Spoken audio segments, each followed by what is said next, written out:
사실 전반적인 트렌드는 확실히 신입보다는 경력을 선호하는 트렌드인 것 같아요. 이게 힘들게 키워나봐야 회사에 도움이 안 된다는 생각을 자꾸 할 수밖에 없으니까 쉽지 않은 것 같아요, 보고 있으면. 냉정하게 얘기하자면 고용을 경직화시키고 그 다음에 근무 시간을 줄일수록 기업들 입장에서는 결국에는 사람을 뽑으면 자르기 어렵고, 근데 이제 AI를 활용해서 다면 가점을 받아도 될 일이라고는 생각해, 솔직히. 안녕하세요, 폴라리스 오피스의 마일즈입니다. 안녕하세요, 폴라리스 오피스 버니 PD입니다. 오늘은 무슨 얘기 준비하셨죠? 오늘은 저희가 요즘 취업 관련해서 참 뉴스가 많이 있는데, 요거 관련해서 취업시장이 어떻게 돌아가는지 한번 2025년 취업시장을 한번 둘러보면서 이야기를 한번 나눠보려고 합니다. 그러게, 요새 청년 취업 쉽지 않다는 얘기들이 뉴스에서 되게 많이 나오는 것 같더라고요. 제가 뉴스를 하나 봤는데 4년제 대학에서 자퇴생이 많이 늘고 있다는 소식도 있는데, 뭐 편입을 하기 위해서인가요? 네, 아예 자퇴하는 게 아니라 예를 들어서 수도권 상위 대학에서 이 문제가 더 심각한데, 전국의 4년제 대학 재학생 중도 탈락자를 보면은 2007년 이후에 역대 최다 규모이자 10만 명을 돌파를 했대요. 2007년에도 그 정도는 아니었는데 그때보다 30%나 증가해서 지금 10만 명이 자퇴를 하고 있다는데, 서울권이 7.7% 전년 대비 늘었고 경인권은 3.3%, 지방권은 오히려 감소했다고 하는데, 그러면 수도권 더 상위 대학일수록 자퇴를 많이 한다는 건, 이 대학에 다니는 학생이 조금 더 한 단계 높은, 뭐 예를 들어 뭐 저희 스카이 뭐 이런 식으로 서열이 나눠져 있다면 그 단계를 높이기 위해서 자퇴를 하고 편입을 하고 있는 추세가 많이 늘어나고 있다는. 이른바 반수 뭐 이런 것들. 반수도 있고 편입도 있고, 취업을 위해서 학벌도 높이고 막 스펙도 쌓고 자격증 하나라도 더 따야 된다 하면서 그런 스펙 인플레이션 현상이 지금 나타나고 있어요. 그래서 그 스펙 인플레이션이 어떻게 나타나고 있는지 한번 봤거든요. 자소서닷컴이 공개한 지난 상반기 공채 지원자 관련 통인데, 학점은 0.03%가 상승했대요. 지원자 한 명당, 그리고 평균 2.4개의 자격증을 보유를 하고 있대요. 1등이 컴활 1급이 제일 많다.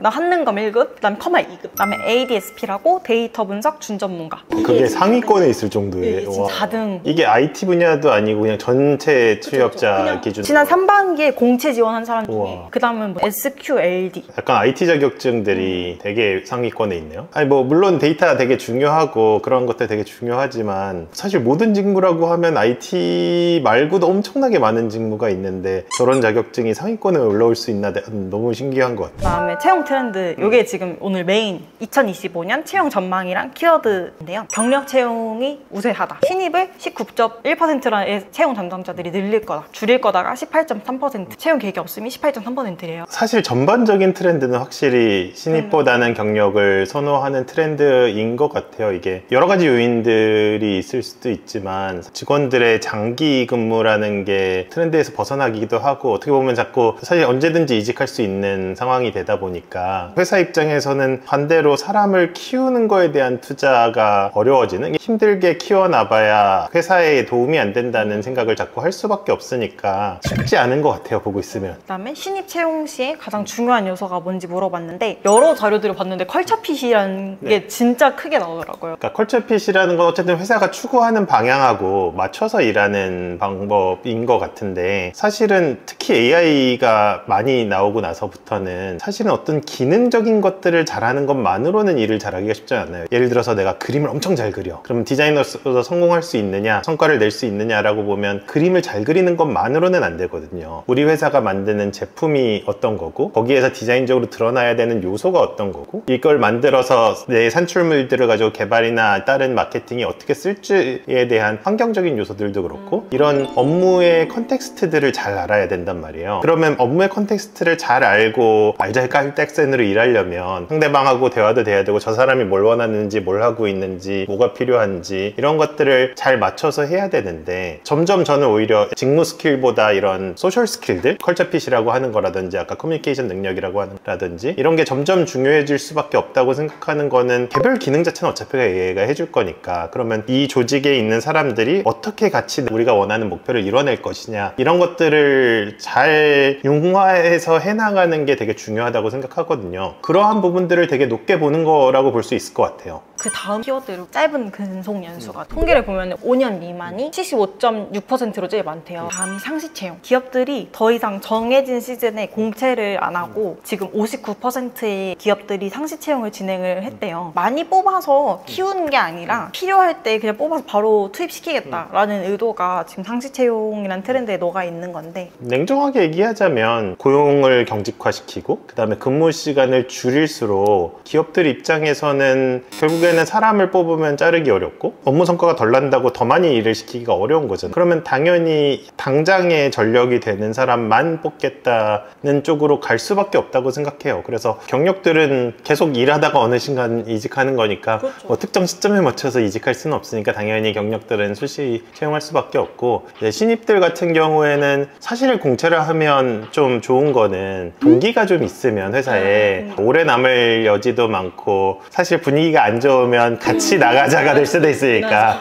요즘에는 그런 식으로 해서 어쨌든 장기간에 걸쳐서 육성하겠다는 의지가 회사들에게는 되게 많이 떨어져 있는 것 같아요. 해고를 쉽게 하는 문제 또 똑같은 얘기거든요. 예를 들어서 이 사회에 일자리가 100개가 있어, 그 다음에 사회에는 120명이 있어 라고 치면 능력 있는 사람 1번부터 100몇 번까지 이 자리들을 차지하고 그 순으로 고연봉이다 그러면 뭐 아무 말도 안 할 텐데, 연차적으로 사람들은 진입을 하잖아요. 그리고 만약 해고가 어려워지면 사실은 상대적으로 지금 신규 진입자보다 능력은 적거나 돈은 더 많이 받는데 자리를 차지하고 있을 수 있단 말이에요. 그렇기 때문에 사실은 신규 진입자가 어려워질 수도 있는 거고, 이게 되게 해고를 쉽게 한다고 해서 기업 편, 해고를 어렵게 한다 그래서 노동자 편, 이렇게 단순한 문제는 아니다. 그 다음 키워드는 채용시장 양극화라고 하는데, 대기업 일자리가 작년에 1% 감소했대요. 근데 중소기업은 8% 감소했다. 경기 변동에 중소기업이 민감하다 보니까 중소기업은 이제 자리가 점점 더 없어지는데, 그리고 플러스 여기는 그냥 대기업으로 가는 발판이다 라는 분위기 때문에 중소기업에서 이제 사람을 많이 뽑기 좀 보수적으로 생각한 성향이 있다라고 하고요. 정규직 채용 공고도 9% 감소했는데 계약직 3%, 인턴은 11%가 증가했대요. 이것도 양극화. 그래서 사실상은 이거는 그냥 정규직 채용 공고가 줄어져 있으니까 감소로 봐야 되는 건 맞는데, 계약직이랑 인턴이 증가했다라는 거는 이제 신입으로 안 뽑고 오히려 그냥 어차피 너네 짧게 다닐 거니까 우리도 너네 그냥 1, 2년만 쓰는 식으로 하겠다. 근데 막상 이제 취업을 해요. 그러면은 또 퇴사율이 37%로 매우 높대요. 막상 그러면 직장인은 이직을 퇴직을 아주 쉽게 하고 있다라는 거. 그 다음 키워드가 AI 일자리 대체거든요. 요거는 사실 저희가 많이 영상에서 말했으니까 지난 영상으로 한번 대체를 해보도록 하겠고요. 그 다음 토픽은 또 AI 자서랑 AI 면접이에요. 2023년에 챗GPT로 작성한 자기소개서에 대해서 이제 조사를 해봤는데 인사 담당자한테 부정적으로 생각하는 기업이 대부분이었대요. 64.1%가 부정적으로 생각했다. 그리고 확인 시에 감점한다, 영향 없음, 불합격 이런 게 있는데, 감점한다가 42%였고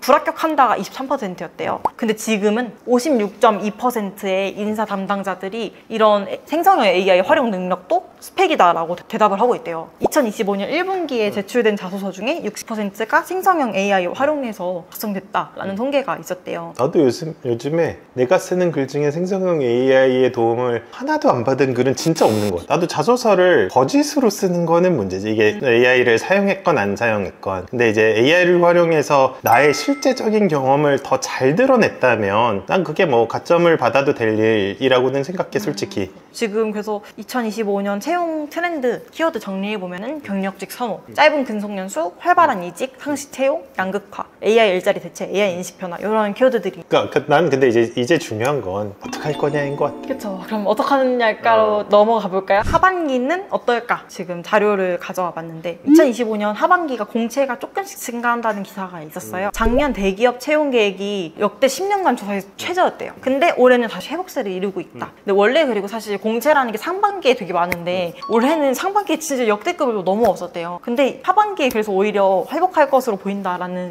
대선이 있어서 그런가요? 정권 초니까 하반기는 늘 거다. 하반기는 그래도 하반기는 늘 거다. 근데 이게 본질적인 경기가 좋아진 건지는 난 모르겠다.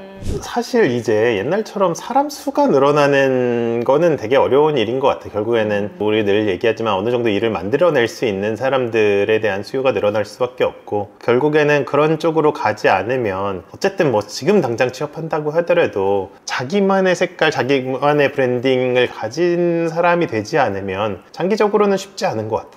경력직 선언은 확실한 것 같아. 그러니까 나는 솔직히 뭐 이 현상이 뭐 맞다 틀리다 보다는 고민은 그런 것 같아. 나 이 자료도 보고 했을 때 사실 그럼 청년들의 쉬었음 과연 괜찮은가 인 거거든. 사실은 거기에서의 문제점도 어떻게 보면 내가 원하는 어떤 대기업 직장을 가기까지 막 3년 4년 5년을 쉬고 이런 사람들이 되게 많은데 너라면 어떻게 생각해? 물론 첫 직장 중요한 건 맞는데 그거에 가기 위해서 너무 많은 시간을 투자하고 요게 이런 상황에서는 그냥 일단은 뛰어들어 보는 것도 좋지 않을까.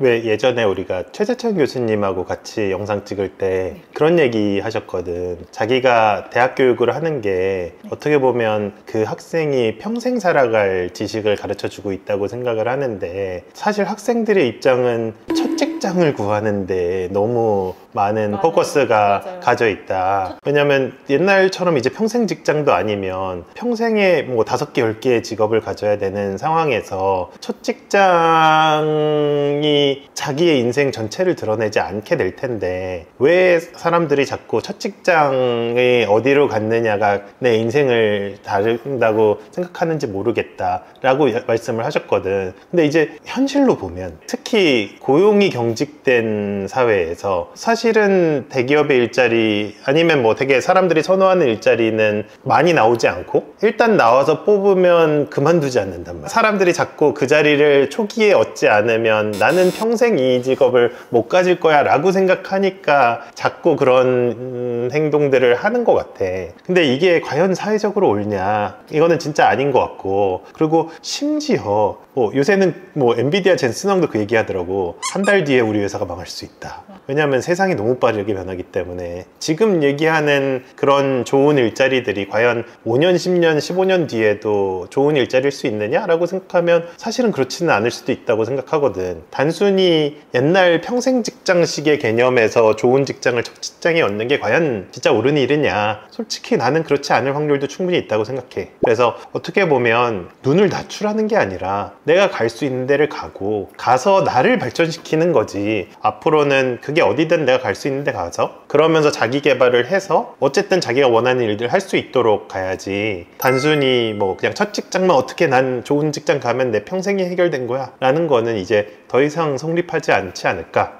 결론적으로 사실 수동적인 사람이 나쁜 건 아니라고 하셨지만 그치. 옛날에는 수동적이어도 살아남을 수 있었다면 지금은 수동적이면 살아남기 힘들다라는 좀 생각이 들고 이거 하면은 취업된다 이거 하면 취업된다 하는 그 시대 때 이게 다 있었지만 요즘엔 그런 게 정말 없다고 생각을 하고 다양한 거 할 줄 알아야 된다고 저도 생각을 합니다. 어쨌든 회사를 들어가고 나면 어떤 일을 배우는 것들도 있지만 아까 얘기한 어떤 소셜 지능 같은 것들을 조금 더 높일 생각들을 많이 해보면 좋을 것 같을까. 내가 하는 일이 뭔지 정확히 왜 그 일이 필요한지 이 회사는 왜 그걸 하려고 하는지 그걸 하는 데 있어서 뭐가 부족한지 이런 것들을 주변 사람들을 좀 보면서 내가 익히고 그거를 그 커뮤니케이션 해 나가는 스킬 그런 것들을 좀 많이 익히면 좋을 것 같아. 그게 앞으로 AI 시대에도 살아남는 길 중에 하나인 것 같아. 물론 아까 위에서 말했던 뭐 데이터 사기라든지 AI 활용 능력이 이런 건 사실 기본적인 거고 여기에 플러스 자신만의 무기가 있으면 어려운 시장에서도 그래도 살아남을 수 있지 않을까라고 생각을 합니다. 어딜 가든 자기가 중심이다. 그러니까 자기를 발전시키는데 중점을 둬야지 내가 어디 있느냐에 중점을 둘 문제가 아닌 것 같아. 그쵸. 어쨌든 이렇게 정리를 해봤고 마지막으로 지금 취업난에 커덕이는 취준생들에게 해주고 싶으신 여러 뉴스로 봤을 때 너무 힘들 수도 있고 괴로울 수도 있고 이런 상황들이 계속 벌어지고 있는 것 같고 뭐 어쨌든 특히 신규 진입자들에게 쉽지 않은 상황인 것 같아요. 그래서 어쨌든 제 생각은 경험을 좀 할 수 있도록 빠르게 자기가 원하는 자리가 아니더라도 가고 대신 빠르게 자기를 좀 중심으로 생각을 해서 자기를 발전시켜라. 내가 있는 곳이 내가 아니라 내가 나란 말이야. 사실은 내 능력이 나지. 그런 생각을 가지고 어쨌든 어디를 가서든 자기를 키우는다 보면 뭐 앞으로 되게 중요한 사람들이 다들 되실 수 있지 않을까라고 생각하고 있습니다. 저희가 이제 이런 앞으로 유용한 정보들 AI 시대에 살아남으려면 이런 취업 시장에 살아남으려면 어떻게 해야 될지 또 다음 영상에 보도록 하겠습니다. 감사합니다. 감사합니다.